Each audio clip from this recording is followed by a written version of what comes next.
Perspective this week is the LegCo hustings Part 2. Manx Radio recorded the meeting organised by the Liberal Vannin party a few weeks ago, and with the LegCo elections just days away, we hear for the final time the thoughts and views of the MLC hopefuls. There are some cracking questions and one or two surprising answers, so well worth a listen. There were 10 candidates at the hustings, with David Prichter unable to attend due to a prior engagement. So who's got the next question for the candidates? Hi, my name is Kira Sowerby. Do you think that the Legislative Council should be elected by the public? You vote in Tynwald and sit in committees, so would you say that a true democracy, all chambers of our legislature would be appointed directly by the electorate and not indirectly by MHKs? If so, how important would you expect the role of political parties to be in potential LegCo elections? Which party would you vote for if we had a political system identical to the UK's? Wow. There's some tricksy questioning. So first, to answer that question, is Gary Clewett.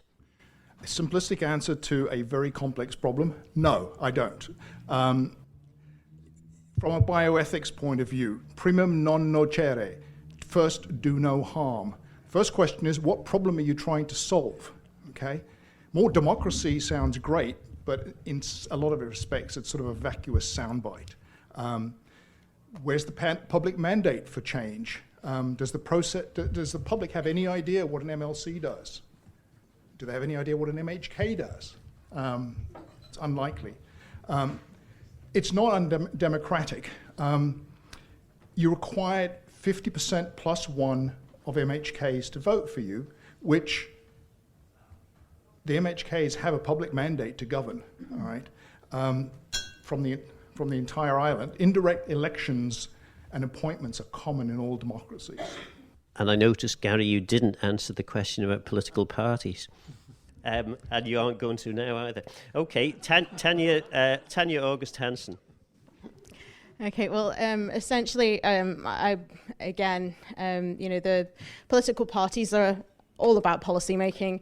As a legislative council member, I don't really feel that that's particularly our place. Thankfully, the Isle of Man is not the UK, and also Tynwald members are typically independent members. We only have two Labour members in Parliament. I think it's quite different. There is a great difference between MHKs and MLCs. And also regarding whether or not we should be publicly elected, that is up to the directly elected branch. If they choose that, then I would still go up for a legislative council seat. Next, Peter Reid.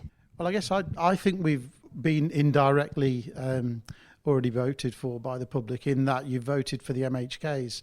So if they nominate people and then we go through the process we're going through, I actually think that is a good process personally. So I do favour that. In terms of the political parties, I don't think I'd vote for anybody in the UK at the moment. I mean, I used to vote Conservative, but it's been so bad in the last 3 or 4 years, the sleaze and the scandal and all the rest of it. I genuinely would struggle to vote for any of them, and that's the honest answer. Okay, thanks for that, Peter. Dawn Kinnish, are you a political party animal? I'll answer that at the end.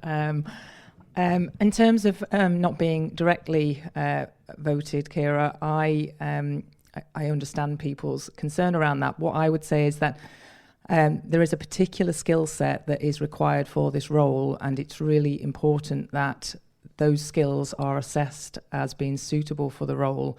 And I think sometimes, no disrespect to the public, but if you're a good salesperson, you might get that role, but you might not actually have the skill set behind it. So that would be my only concern if there was to be some sort of constitutional reform towards that.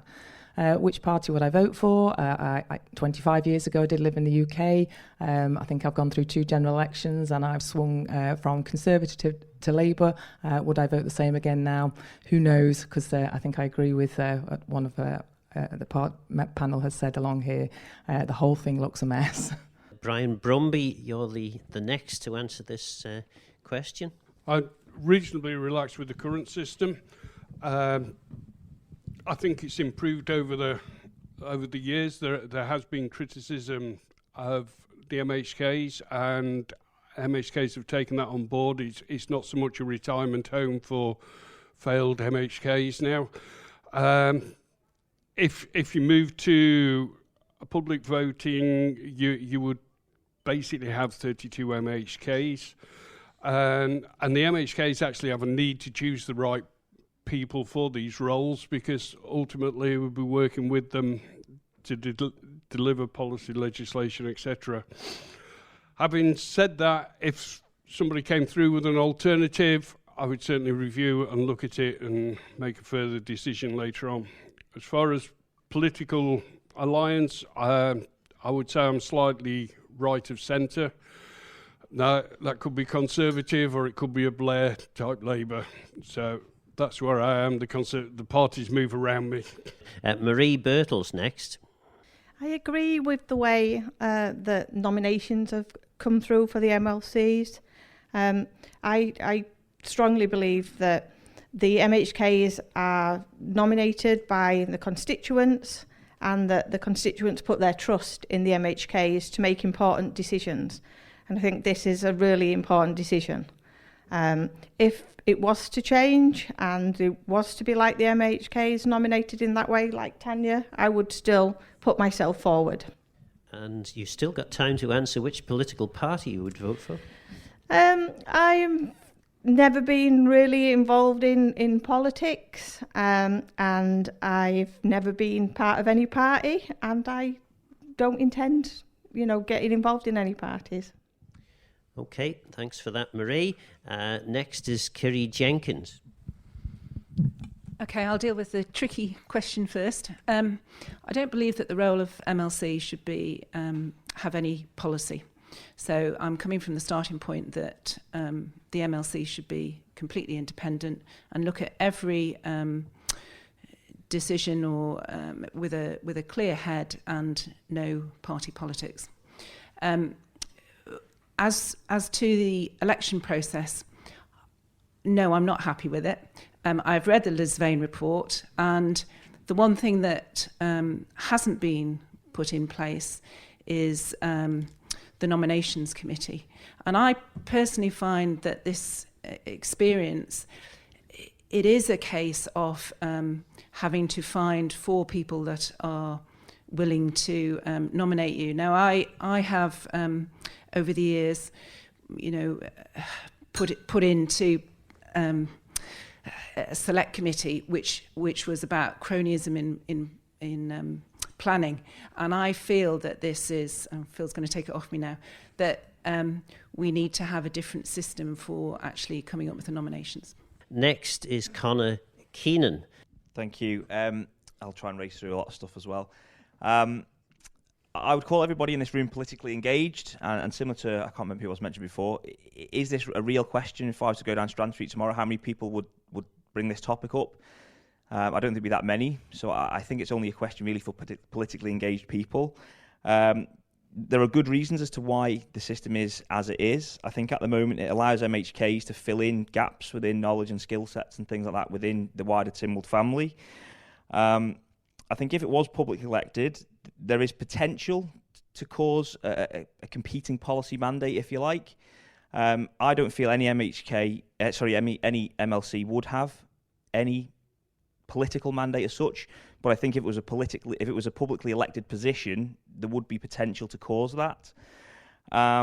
In terms of the political party debate, I'm quite centrist by nature. I might be slightly left-leaning on one issue. I might be slightly right-leaning on another issue. I generally look at issues with sort of pragmatism as and when they arise and fall one side or the other. In terms of the party issue, I think when you look at the UK, I think it sometimes causes a bit of a bluntness in debate. You're either for or against something, whereas I think the kind of system of independence that we have at the moment... Thanks, Conor. Sadly, we're going to have to cut you off just as you were about to... Leads to a nice nuanced discussion. Next on our list is Diane Kelsey. It's a difficult one, because if we were voted for by the public across the Isle of Man and there's 8 elected members, does that mean that we would have 10,000 votes each? And therefore, what's our mandate compared to our colleagues in the House of Keys? So That's my fundamental problem with the how we'd go about it. I do agree that the nominations process could be a lot sharper. I also believe that the MHKs are voted by members of the public, and if any members of the public don't like what any of us are saying tonight, then you can speak to your MHKs or any MHK on the Isle of Man. So there is an access that we have here that we perhaps wouldn't have otherwise. So you can have an influence if you choose to do so. As far as my political parties, if I was in England, I have to admit I live near Whitney, so I did vote for David Cameron once, but I would vote for whoever is the most suitable person locally. Finally, Paul Crane. Thank you, and thank you for the question. Yes, I think it's an interesting question. I think that if you tried to follow this through and imagine that the Legislative Council were being elected in popular elections, given the current role of Legislative Council, what would the manifestos contain? Because my manifesto couldn't contain policies that I was trying to persuade you to support me with. So the manifesto would have to be about my skills at analysis and scrutiny, former experiences and Ofsted expected, things like that. It's not the sort of thing that's going to capture the imagination in my mind. So I can't see the day coming when the Legislative Council with existing role would work in an election. You know, it just doesn't fit that purpose, really. As for political parties, I've never been a member of a political party. Within an Isle of Man, I would not want to see political decisions polarised between just two parties. So I guess that's an open end, really. Thank you. Some excellent sitting on the fence answers from the panel, or some of the panel. Some were quite straight with you, others perhaps a little bit more cagey. There was a gentleman who had a question over in the far corner. Thanks very much. Politics again. My name's Mike. Hi, nice to meet you. Politics again, really. We've discussed the energy bill, and we've obviously discussed your role in terms of scrutinising legislation. So, when it comes before you, will that include or exclude Kroger? Do you believe that we should extract the gas if it's possible to extract it, or do you think the gas should be left in the ground? And to start with, Kiri Jenkins. That's typical, Mike. Thanks for that. I've got a very pragmatic view on this. First of all, it's a moot point, isn't it? Because it's already been decided, and they're already going to see if they can extract the gas and if it will flow at commercial levels. So I see the role of the MLCs to make sure that the transition to a low carbon environment is the benefit that we're going to get out of that. We can debate all we like, but we can't change what's actually happening now. And so scrutinising it, making sure that it's used in the right way for the benefit of the people, I see that as the role now of our government. Next, Conor Keenan. Thank you. I'm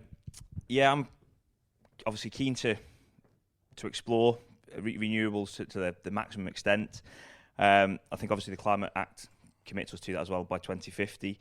I think at the moment, the polarising opinions within Keys and Tynwald at the moment, you're never going to get unanimity across that. And I think we've ended up with a happy medium almost, possibly not the right term, but a happy medium of commitment to explore, but equally we have to protect energy security as of today. The renewable infrastructure just isn't there at the moment.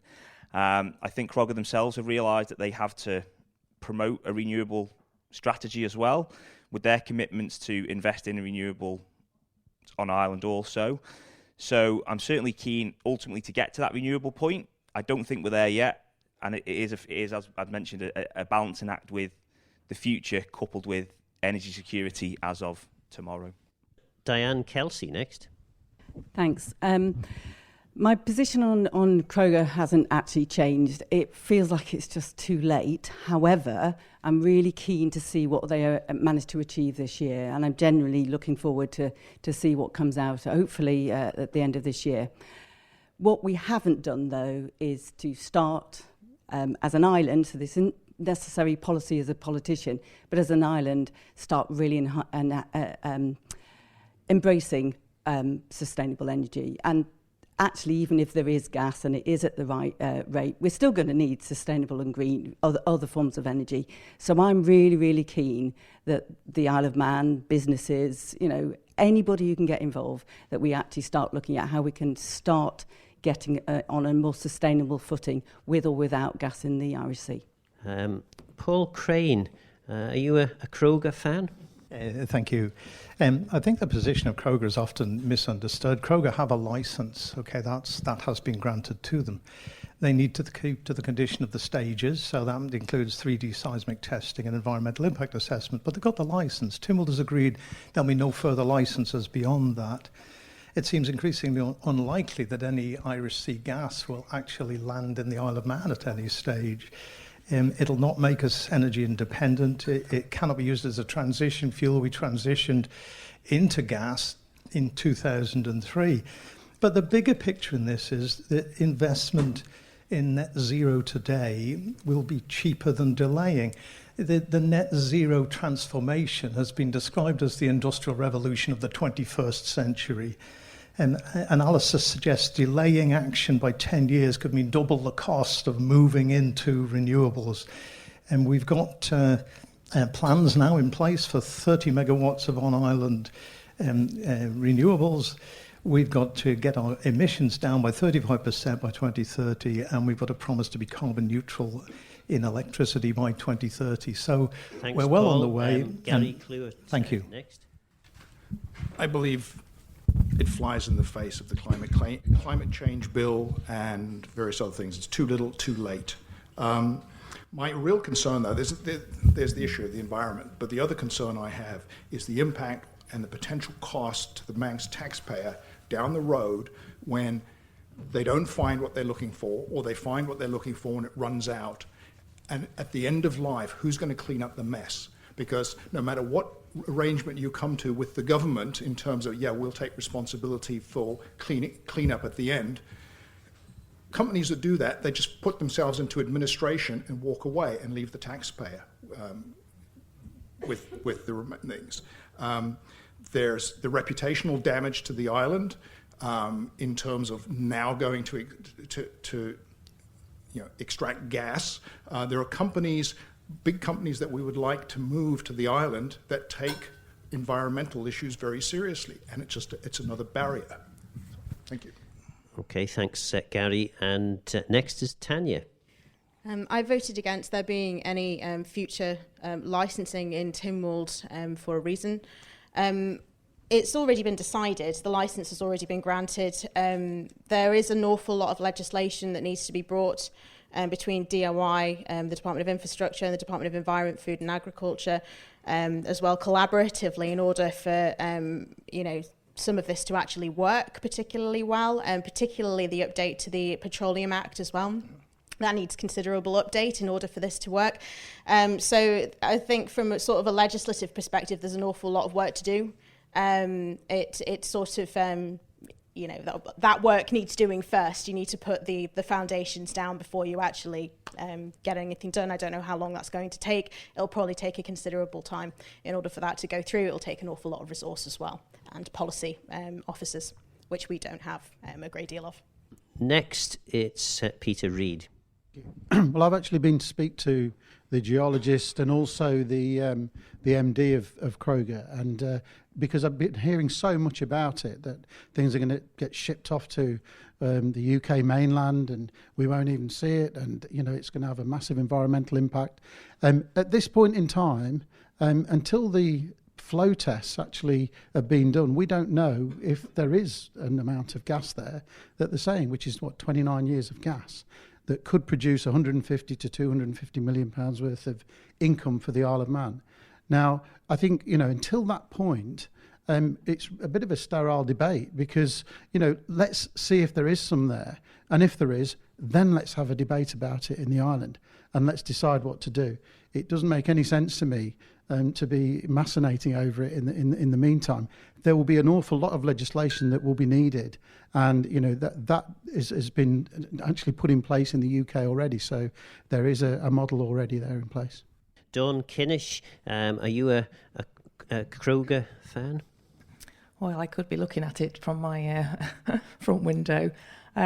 I think it's important, as people have said already, to recognise that the licence has been granted, and it's a case now of ensuring that all the terms of that licence are complied with. Whether there's gas there or not, I think we are on a renewable journey, and I think most people will support that, but the infrastructure just isn't there at this moment in time. I've invested time in my son to make sure he's a renewable energy electrician, because I can see that's going to be a future vocation for him. But I think if there is gas there, we won't be in a position to turn around and say, no, you can't have that gas. We have to consider international treaties alongside the licence. I think Brian Brumby is next. If the situation arises and it's proven that there's gas there that can be taken profitably for the benefit of the island, I would say yes, with caveats on that. As I've said previously, I'm a big fan of green energy, but I don't see how that is going to be delivered on island at the moment. I think we should follow what Norway have done, one of the biggest reserves of oil and gas in the North Sea, but they themselves have spent the profits and the income from that converting themselves to hydroelectric. Okay, we can't do that, but a green energy, and they're one of the greenest countries going now. So, and as I say, if we don't have the income from the gas, with a budget, official figures last year of 77 million, drawn down out of reserves, predicted forward 150 million this next budget. I don't see how we're going to progress forward. Marie Birtles. I agree with the licence and that we should look into if it is available. I think that we have to consider the environment and if there's going to be a detrimental effect on the environment. I also think we need to look at costs. But if it's going to improve the island and make it more self-sufficient, then that's got to be a good thing. The only reservation I have is I wouldn't like to see what happened with the incinerator happen again.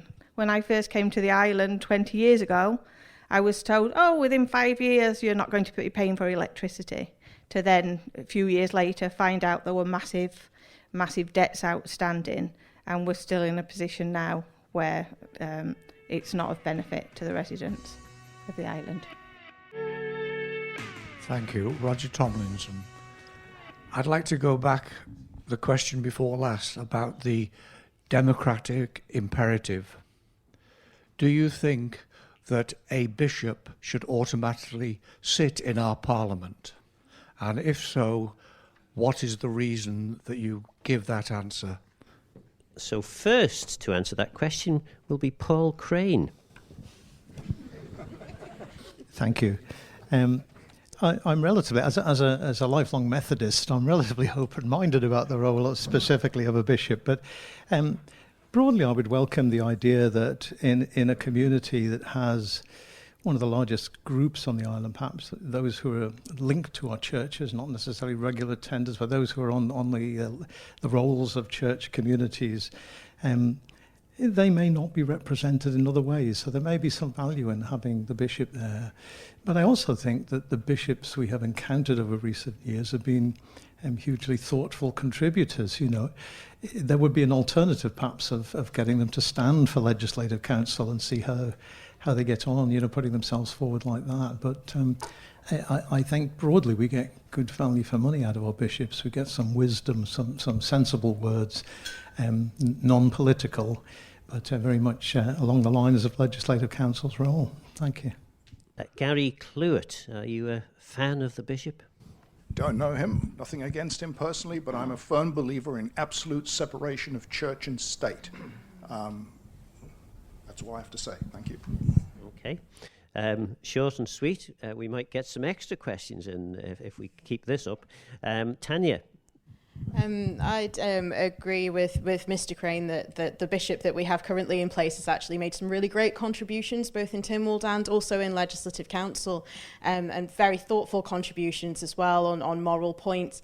However, I would also sort of agree if there was some form of a system where we could actually have all groups represented on the island, including atheists, including our Muslim community, including so that we can actually sort of get people better represented. I think some of these groups are much bigger than perhaps they were before, and I think it's very, very important that our Parliament reflects them and their ideological positions. Peter Reid? I actually think it's a good thing to have the bishop on the council, because if I look at it from a moral point of view, it is a more independent view, and it's somebody that can take a step back out of everything with probably a high moral code and actually look at things in a way that maybe not all of us do. So I personally do think it adds real value, and I support the fact that it's on there. Dawn Kinnish. Thank you. I think the island, the census showed a decreasing number of people of Christian denomination in the last census, but it's still the significant religious denomination on this island, so it certainly is reflective of our population. I think the bishop he does bring wisdom and moral compass, so save for his own religious views, I do think that in itself does bring some impartiality to the role. Brian Brumby. I'm not a very religious person to answer your questions. I attend church for weddings and funerals, and that's about it. And Christmas Eve sometimes. But the bishop in there is just representing one religion, and as we know, it's a multicultural society nowadays. And I think it's up to the MLCs and MHKs to consult with a whole range of different religions, and but to have the bishop there directly involved in Keys and Tynwald, they're saying religion shouldn't be involved in politics or sport. Marie Birtles then, do you think the bishop should have a place in LegCo, and if so, why? I definitely think there is a place for the bishop. I think that, like the other members have mentioned, that from the moral aspect, I also agree that religion shouldn't be mixed with politics. So I'm sort of on the fence. I also agree that if the bishop has an input, then other parties should also. Kiri Jenkins, how do you stand on this? I think Roger knows my views on this. I don't agree that the bishop has a vote. I can understand, from moral input, but I think the key for me was in the Lisvane report, where the bishop asked if he could have the right to abstain. And that to me shows that the bishop wants to dip in and out of politics. And for me, that's a no. Connor Keenan. Thank you. Lots of my points, I think, have been taken. I think the current bishop has made some good contribution to debates. I think in debates when people are voting from maybe a department position, a financial position, a manifesto pledge, I think to have one voice in 33 representing moral, philosophical perspective is not necessarily a bad thing. Whether or not that should extend to a vote, I think, is a different question. Within that, I think that decision should be made by the Isle of Man. I believe there was a discussion where the diocese actually threatened to withdraw the position if the vote was taken away, and I don't think that's something that should be determined by the diocese. That should be determined by us on Ireland.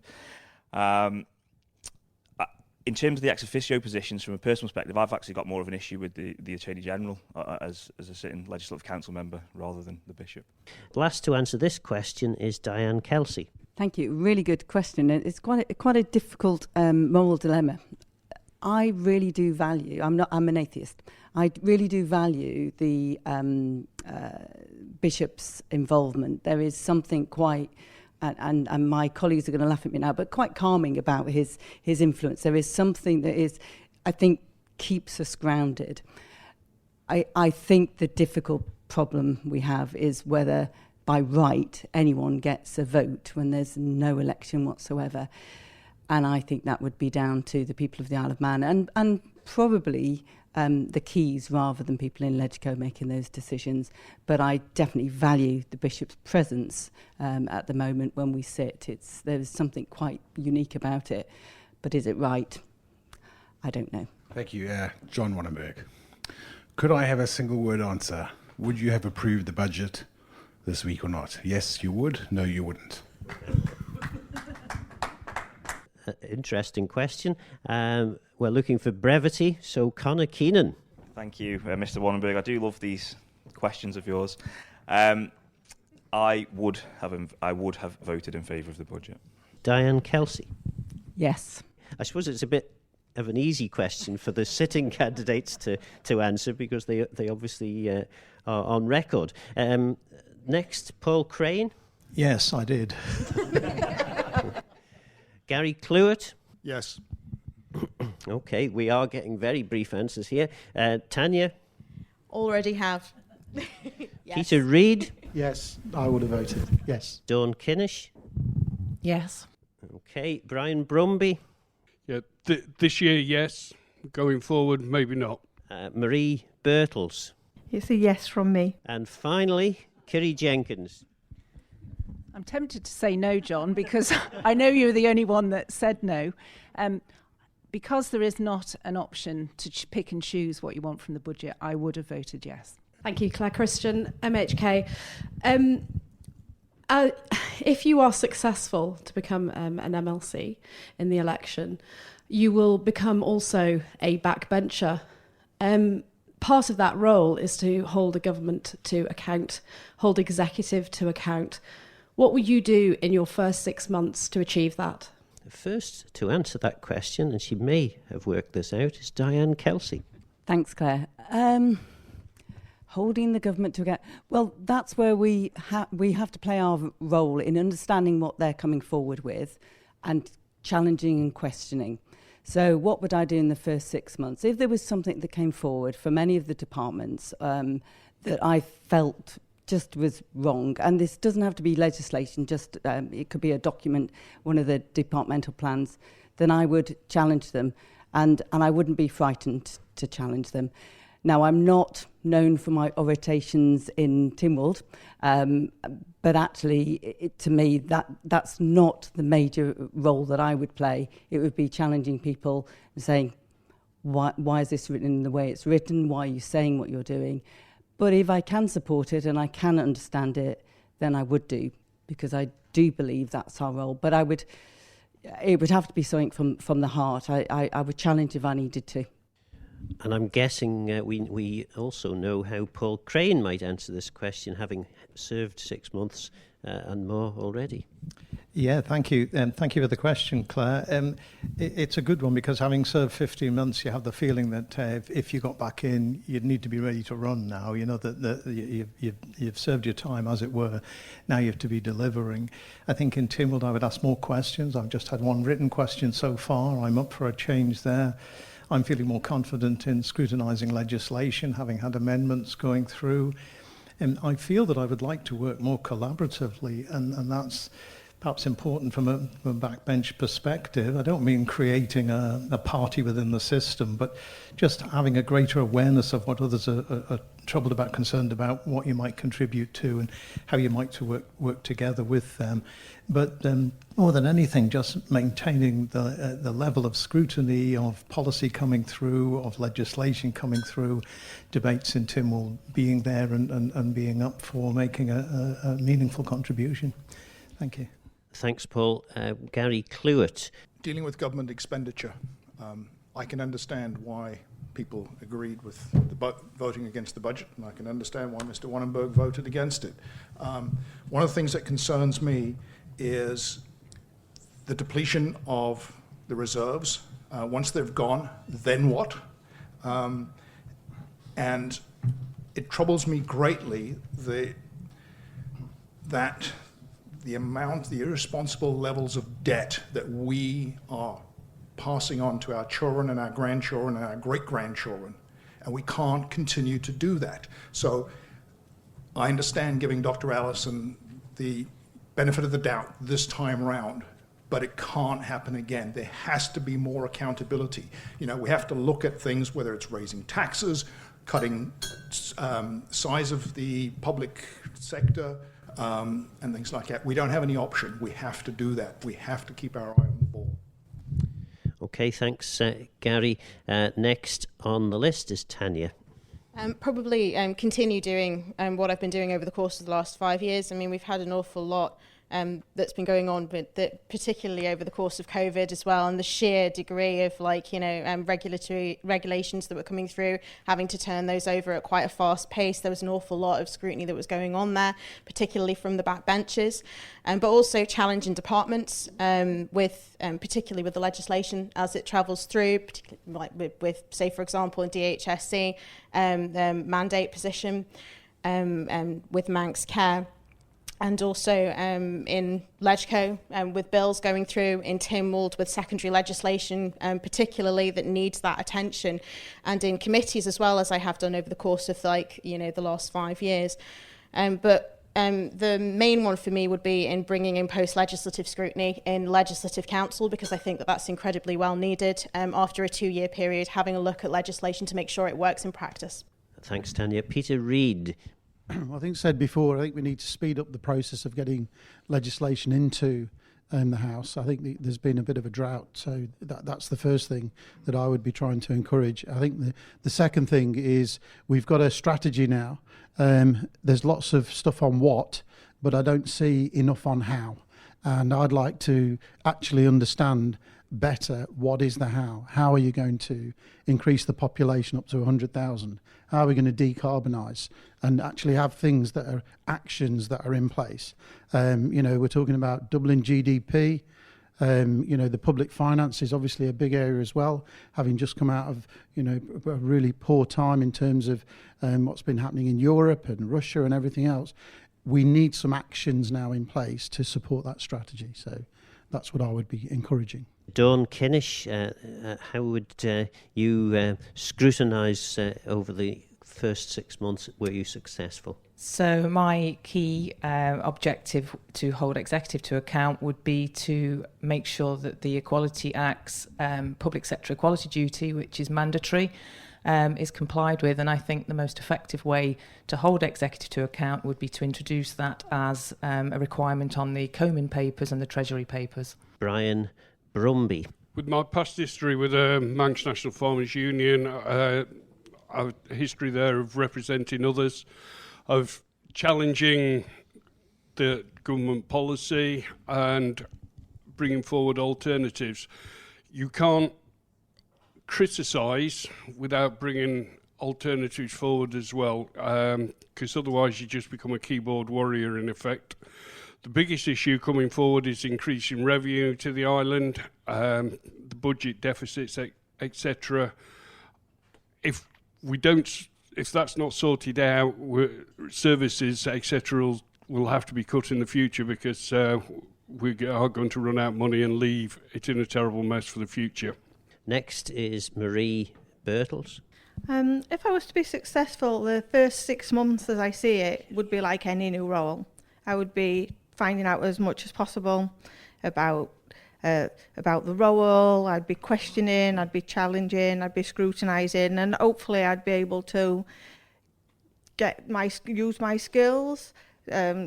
Housing's a big thing for me. I've also worked in healthcare, so anything to do with housing, healthcare, I'd really be keen to get involved with and try and use my skills to make things better. Kiri first, and then Connor. I believe that I could hit the ground running, actually. I've spent a number of years shouting from the sidelines and holding the executive to account. I've been a prolific emailer and pain in the arse, and I would continue to do that, because I believe that the role of the MLC is not just scrutinising legislation, but scrutinising the policies that are coming through. And we've got a island plan now. And now what we need to do is make sure that that is completed and that it's scrutinised. And, you know, I think I've shown with the way that I got into that southern swimming pool and within a month highlighted issues that have been there for donkey's years. And so I believe that I could do that within 6 months. Conor Keenan. Thank you. All my answers have been gone now. I'd do in the first 6 months what I would hope to do in the entire 5 years, which is critically assess, scrutinise everything which is in there. Obviously, scrutiny of legislation is the big aspect of the role, but I think executive scrutiny and scrutiny of the executive is perhaps an underappreciated aspect of the position. Linking to some of the points before, I think budget reform would be one of the things which I'd like to push forward. Obviously, as the second time going through this process, I've followed the Island Plan from its inception through draft stages, through all its various iterations. So I'm well aware of what government's intentions are, what they were, how they've changed, and how they plan to do things in the future. So I feel that actually going through this process a second time would allow me to be able to give that executive scrutiny from both a retrospective position and also from a forward-thinking perspective also. Paul Costain, would the island's population benefit from food security?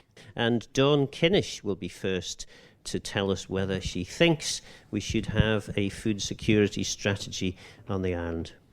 I think we do need to consider improve food security.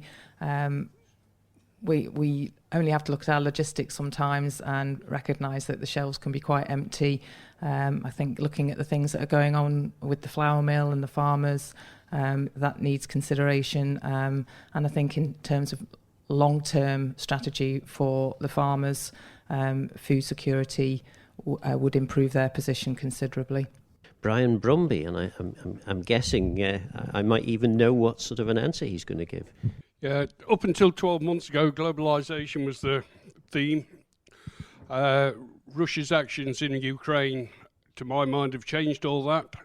We've got to be more self-sufficient in food and energy. And yeah, people have saying that to me in the past when I've been pushing green energy, that it's cheaper buying the gas. Well, all of a sudden it wasn't. And so you've got to look a bit further forward. We have got to maintain on this island the ability to feed ourselves. It could be a different diet to what people have got used to. It wouldn't be pasta, it wouldn't be rice, or it may be pasta if global warming continues. But we have got to maintain the ability to feed ourselves. Next, Marie Birtles. Yeah, I think it's definitely something that we need to act upon. Like being mentioned, we often go to the supermarkets, and if the boat hasn't come, then the shelves are empty. I do think we need to promote and support farmers and different food producers on the island in order for us to become more self-sufficient and self-sustaining. Next up is Kiri Jenkins. Great question. Thanks for that. There's two issues: food security. There's the food security for people who want to put meals on their table, and I think it's a national disgrace that we have to have food banks. And then the second food security is the island-wide food security, and that comes down to sustainable farming. And you know, we've looked at sort of globalization, and what we've got used to is being able to buy tomatoes and peppers out of season. What we're not looking at is local seasonal food. And I'm afraid that, you know, if we don't get this right, future generations are really going to suffer. Conor Keenan. Conor, do you think the island would benefit from food security?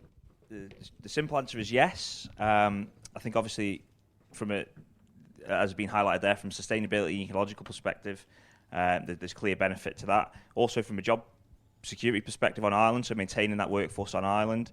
I think it's a dangerous situation for the island to be reliant on any sort of logistical, transport, weather-dependent issues. So for me, it's a quite a resounding yes. Diane Kelsey? Thanks, Paul. Of course, the answer is yes. We need food security, but there's lots of different ways of getting that. And I think we've got to think as widely as we possibly can, in that we need to support local produce, we need to support artisan producers, but we have to accept that sometimes that comes at a cost. And therefore, we also need to be certain that we can sustain our logistics routes so that we can get cheaper product if that's what's needed for people to put food on their tables. So I think it's the whole thing, and there's everything in between. But we should be really proud of what we can produce as an island. You know, our seafood is just super and is used around the world. So we should big up what we can do and then understand we have to import what we can't produce. Paul Crane. Thank you. Yes, thanks, Paul, for the question. Yeah, it's a good question. We're never going to have food independence on the Isle of Man. We recognise that. But food security, we could go a long, long way towards it. You only need to look at the moment where climate change is hitting vegetables coming from southern Europe and North Africa and so on, and the whole of the UK is being affected by this perhaps over the next month. You know, that as we move further and further into climate change, sadly that may be something we see more often, and perhaps more occasions when the boat doesn't run and so on. So yes, we do need to look at this. We've got some specific issues on the island, so the flour issue and where we're going with that. And the meat plant issue, and then fishing. You know, fishing at the moment attempts to renegotiate our access to fishing ground following Brexit. But at the moment, our fishing community are not allowed to catch herring in Manx waters. You know, we've got to change this. You know, that needs to open up.